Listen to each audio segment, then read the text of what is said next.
The private dining room at Aurelian, tucked behind an unmarked door on the 32nd floor of a midtown hotel, was the kind of place where the tablecloths cost more to launder than most people's weekly grocery bills. Fiona Marsh had worked that room for 3 years. She knew every inch of it, the way the chandelier threw gold light across the mahogany paneling, the exact angle to hold a wine bottle so the label faced the guest without being theatrical about it, the precise moment to refill a water glass so it never looked empty, but the guest never felt watched. She was good at disappearing. That was the skill nobody put on a resume, but everybody needed in fine dining. You moved through the room like weather.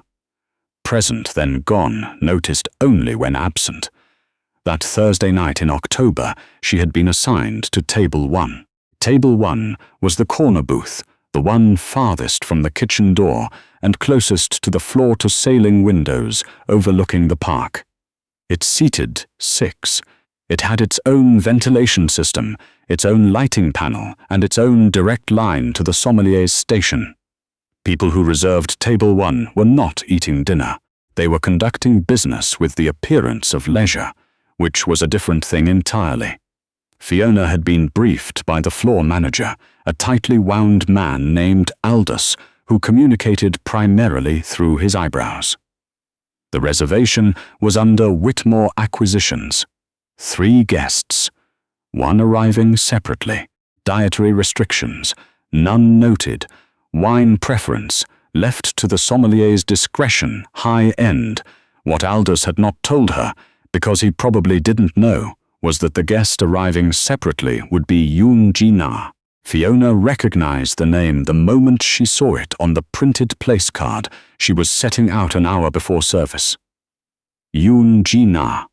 She paused, holding the small ivory card between 2 fingers, and let herself have exactly 3 seconds of recognition before setting it down and continuing her work. She had studied Korean for 4 years at NYU.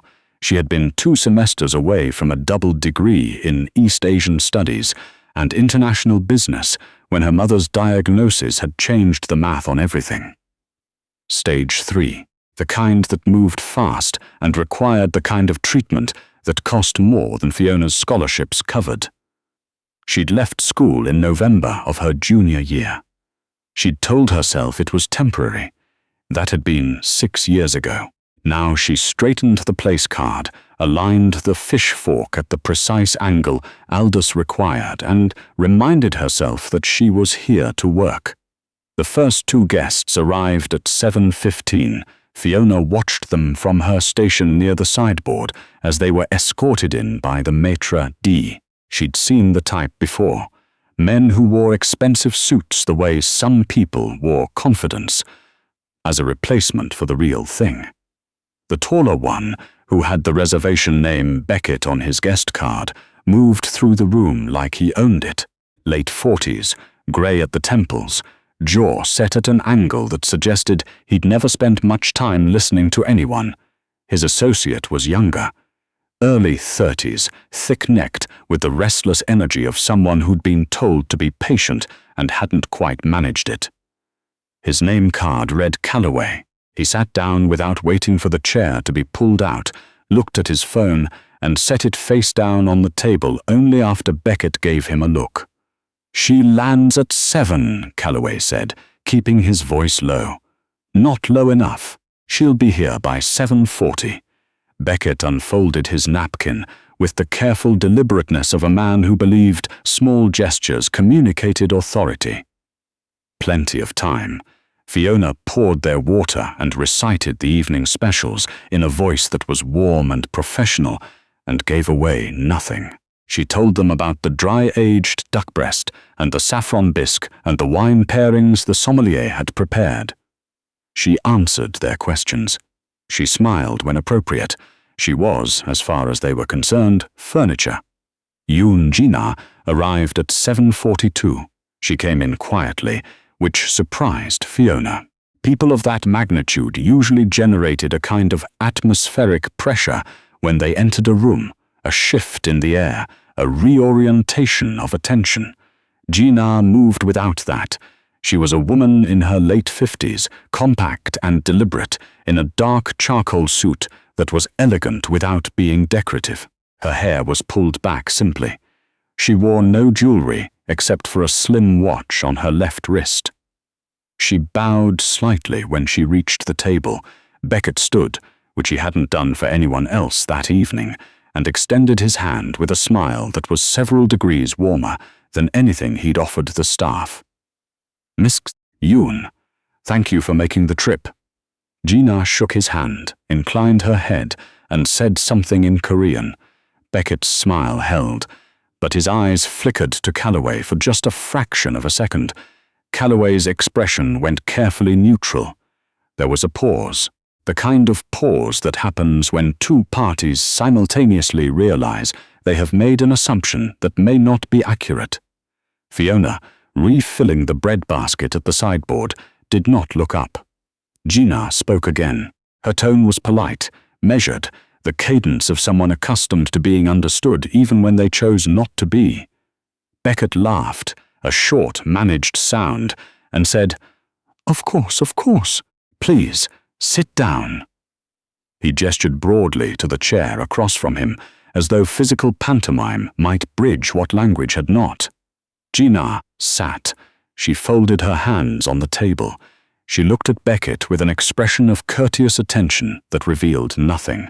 "We're very glad you could make it," Calloway said too loudly, as though volume might be the missing variable. Gina smiled and said nothing. Fiona brought the bread to the table, set it down, asked if they'd like to hear the evening's tasting menu options. Gina looked up at her and said, in Korean, "Thank you. Whatever they are having will be fine." Fiona looked at her. Gina's eyes met hers with the calm specificity of someone who had just done something intentional. "Of course," Fiona said in Korean. "I'll let the kitchen know."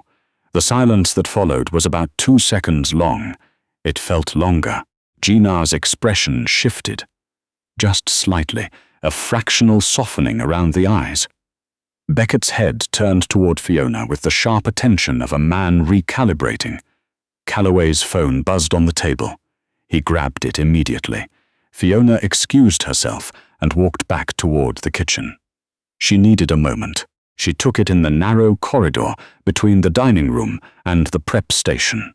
One hand on the cool surface of the wall, her heart doing something she hadn't expected.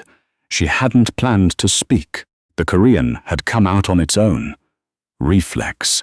The way a second language does when the mind is operating faster than the social calculation can catch up. But Gina had looked at her, directly, with the focused attention of someone who had just identified the most useful person in the room. Fiona thought about that for exactly as long as she could afford to, which was about 15 seconds, and then she went back to work. The first course went smoothly. Fiona served, cleared, refilled glasses, and moved through the room with the practiced efficiencies that had kept her employed here for 3 years, despite an assistant manager who had made clear on several occasions that he thought her overqualified and therefore a liability. The kind of liability that eventually left. She watched the table from her station. Beckett was doing most of the talking. He had the comfortable verbosity of a man who'd spent decades filling rooms with his voice, and he deployed it now in a sustained and genial monologue about his company's track record, their portfolio, the particular genius of their approach to acquisitions. He used words like synergy and integration and strategic alignment. He used them with conviction. Gina listened. Her face showed polite attention. Her hands remained folded. She ate with measured precision and did not volunteer a word.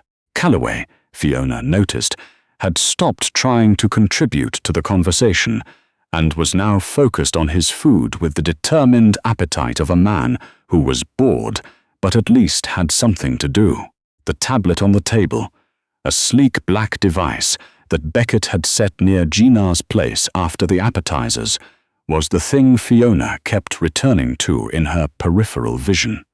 He'd explained it to Gina with gestures and the exaggerated clarity of someone talking to a child.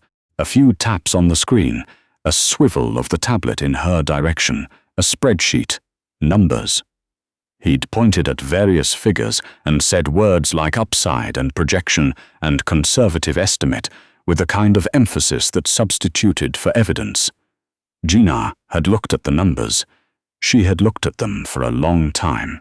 During the main course, the duck breast, a butter-poached halibut, and, for Gina, a substituted preference for the lamb that Fiona had quietly conveyed to the kitchen, Beckett leaned forward and said, with the air of a man arriving at the point he'd been building toward all evening, "The contract is ready for review.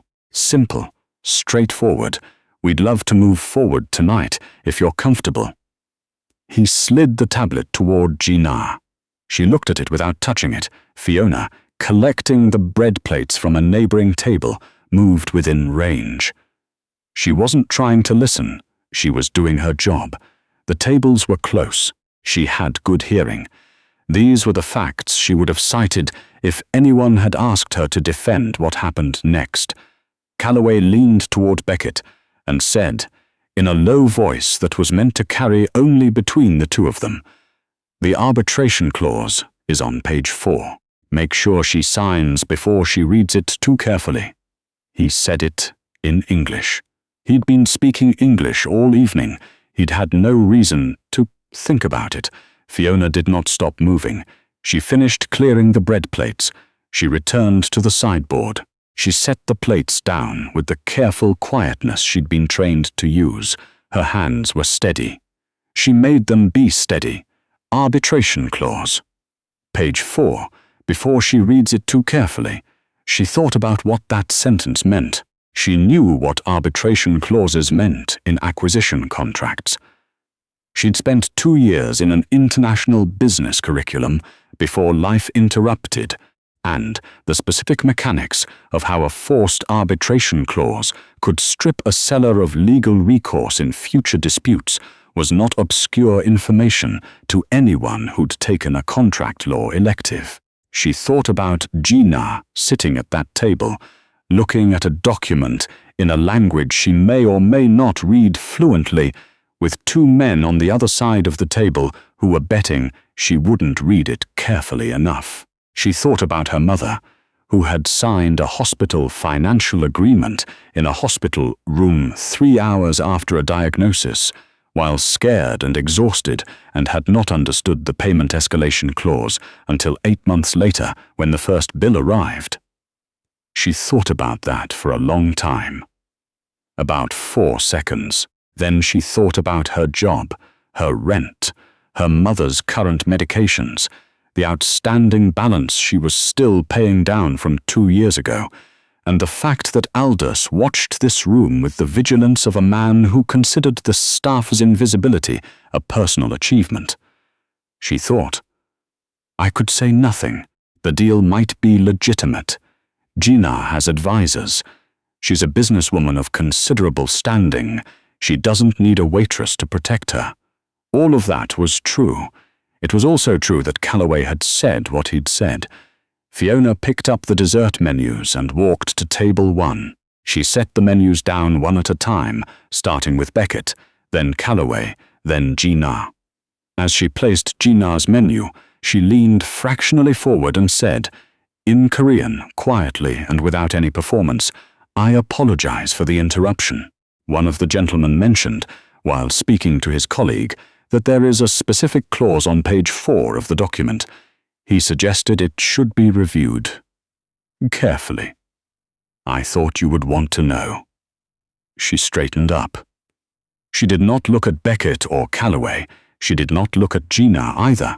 She addressed the middle distance, the professional's gaze that indicates service completed, and attention returned to the room at large. "Our desserts this evening include a dark chocolate soufflé, a Maya lemon tart, and a honey panna cotta. I'll give you a moment to decide." She turned and walked back to the sideboard. Her heart was doing something now that she couldn't quite categorize.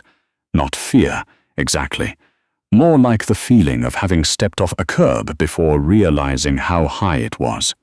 At the table, Gina opened the tablet. She went to page 4. The room continued. The other tables continued their conversations, their laughter, their careful negotiations of expense account dinners. The chandelier cast its reliable gold light. Somewhere near the kitchen, a busser's cart made a small sound against the door frame. Gina read the clause. She read it again. She scrolled up, then back down to page 4. Her expression was exactly the same as it had been all evening, composed, attentive, giving away nothing. Then she set the tablet down and looked at Beckett with the measured clarity of a woman who had just finished doing math in her head and didn't like the sum. She spoke. In Korean, Beckett's practiced smile flickered. "I'm sorry, I'm not quite." "She's asking," Fiona said from the sideboard, because Gina had turned to look at her, and the request was implicit. "Whether your legal team can explain why the arbitration clause in Section 4.7 removes her company's right to litigation in U.S. federal court for disputes exceeding $1 million. The silence at table 1 was different from the earlier silences. Earlier silences had been merely uncomfortable. This one had weight. Beckett set down his fork. Calloway looked at Fiona. His expression was the specific expression of a man who has just understood that the room he thought was empty had not been empty. "That clause is standard," Beckett said. His voice had lost its comfortable warmth and gone somewhere flatter. "It's industry standard. It protects both parties from—" Gina spoke again. Fiona listened. She chose her words. "She says she has signed many contracts in many countries. She says that when a clause is described as standard, to move quickly past it, it is generally not standard." Beckett looked at Fiona. It was a specific kind of look, the kind that was trying to locate her in a hierarchy and failing because she didn't fit the hierarchy he'd been operating in all evening. "Are you?" He started. "I'm the server," Fiona said. "Your dessert options are the dark chocolate soufflé, the Maya lemon tart, and the honey panna cotta. I'll give you a moment." She turned away. She heard it all from the sideboard because she was paid to be close to that table and because the room's acoustics were better than most people realized. Gina spoke to Beckett directly, in English, for the first time all evening. Her English was exact and unhurried, and accent inflected in the specific way of someone who learned the language from careful study rather than immersion. Complete sentences, no contractions, every word chosen with the deliberate intention of being understood precisely. "I appreciate your hospitality," she said. "I will have my legal team contact yours. We will revisit the contract when it is in a form that reflects mutual interest rather than unilateral protection." Beckett said. "Gina, I think there may have been a miscommunication." "There was not a miscommunication," she said pleasantly. "There was a clause. I have read it. The evening has been lovely." The fee looked toward Fiona. Fiona came to the table. Gina said in Korean, "What is the panna cotta?"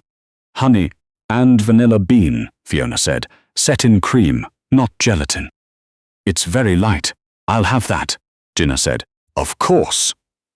Fiona turned to Beckett, whose expression had the controlled quality of a man deciding which version of the evening he would tell people about later. "Soufflé for you, Mr. Beckett?" He ordered the soufflé. Calloway said he was fine, he wasn't hungry, which was the first honest thing he'd said all evening. The dessert course was the quietest Fiona had ever served at table 1. Beckett ate his soufflé. He made 2 more attempts at conversation, both of which Gina received with the courteous attention of a woman who had made her decision and saw no particular reason to relitigate it. Calloway checked his phone with the dedication of someone who needed to be somewhere else and hadn't figured out the exit yet. Gina ate her panna cotta carefully, the way she ate everything, with attention and without hurry. When the check came, Beckett took it with the automatic gesture of a man who defaulted to control wherever he could still find it. He signed without looking at the total. At the door, Gina paused. She said something to the maitre d', who nodded and disappeared briefly. When he returned, he was looking for Fiona.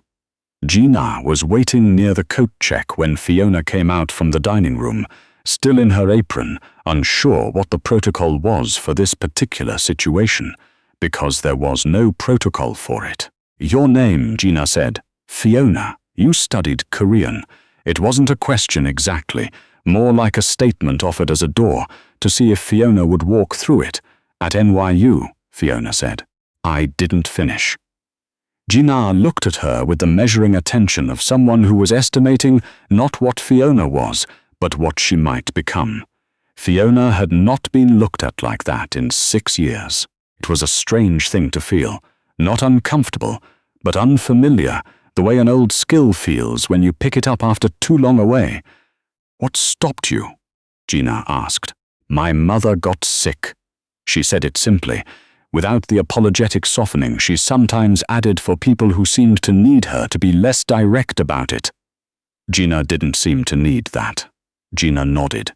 Just once, like she had filed the information in the appropriate place. "I have offices in Seoul, in Osaka, and one that I am opening in New York," she said. "My current liaison for US communications has accepted a position elsewhere. I need someone who understands the language and the contracts." Fiona was quiet for a moment. She thought about Aldous, who was probably watching her from somewhere, and forming an opinion. She thought about her shift that ended in 40 minutes. She thought about the stack of papers on her kitchen table, that she'd been moving from one pile to another for 3 months because there was never a right time to deal with them. She thought about the file she still had on her laptop, her NYU transcript, all 3.5 years of it, including the grades she'd gotten in her Korean business communications seminar, which she'd been quietly proud of and quietly sad about for a long time. "I'd want to know more about the role," she said. "Of course." Gina opened her coat held by the coat check attendant, who had appeared at the precise moment required and reached into an interior pocket. She produced a card, clean, matte white, nothing on it but a name and a number, no title, no company logo. Fiona took it. "Monday," Gina said. "If you're interested. My assistant will send details." She put on her coat. She buttoned it with the same methodical attention she brought to everything, the same calm that had sat across from Beckett all evening and given him exactly nothing to work with. At the door, she paused. "The panna cotta," she said, in Korean, not turning around, "was very good." "I'll tell the kitchen," Fiona said. And then Gina was gone, and Fiona was standing in the coat check area holding a card, still in her apron, aware that her shift had 28 minutes remaining, and that she needed to go reset table 1. She reset it. She helped clear the adjacent tables. She did the side work that filled the last half hour of any dinner service, the folding, the restocking, the quiet mechanical tasks that the body could do while the mind was somewhere else entirely. Aldous found her in the prep corridor at 10:45. "The party at table 1, he said. "Everything satisfactory?" "Yes," Fiona said. He looked at her for a moment with the particular expression of a man who suspected something had happened in his dining room but couldn't isolate what. The woman, she left without completing the business portion of the evening. "From what I understand, she had dessert," Fiona said. "The panna cotta." She seemed satisfied. Aldous absorbed this. "Good," he said, though his tone indicated he was not entirely sure it was. He left. Fiona finished her side work. She collected her coat and her bag from the staff room. She took the service elevator down to the lobby and walked through the back exit onto the side street, into the cold October air that smelled like rain that hadn't come yet. She stood there for a moment, her breath making small clouds. In her coat pocket was Gina's card. She'd been telling herself for 6 years that circumstances had changed her plans, which was true. She'd also been telling herself that plans could be picked up again when the moment was right, which was something she'd said so many times that it had stopped meaning anything. A reflex, like breathing, like reaching for a glass of water, comforting precisely because it required no action. The moment had not arrived with fanfare. It had arrived as a card, slipped out of an interior coat pocket in a hotel lobby from a woman who didn't explain herself because she had decided Fiona didn't need an explanation, just an offer. She thought about her mother, who was better now. 2 years clear, cautiously optimistic, the phrase the oncologist used with the specific care of someone who knew that hope was a medical variable, and who had said to Fiona 6 weeks ago, over the kitchen table, "Stop waiting for permission." She hadn't been waiting for permission. She'd been waiting for the right moment. She pulled out the card. Held it. Read the number she didn't need to read, because she'd already memorized it in the coat check, the way her brain sometimes did things without asking her first. Monday. She put the card back in her pocket and started walking toward the subway. The city was loud and lit, and moving in all directions at once, indifferent to the particular calculations being made by any one person inside it. She walked faster. Somewhere between the hotel and the subway entrance, she realized she was smiling. Not the professional smile she'd been deploying for 3 years, the one calibrated for warmth and practiced into muscle memory, but the other one. The one that came from somewhere that hadn't been used in a while. The one that meant she was thinking about the future like it was a place she was actually going. She had stopped waiting for the right moment. She was already in it.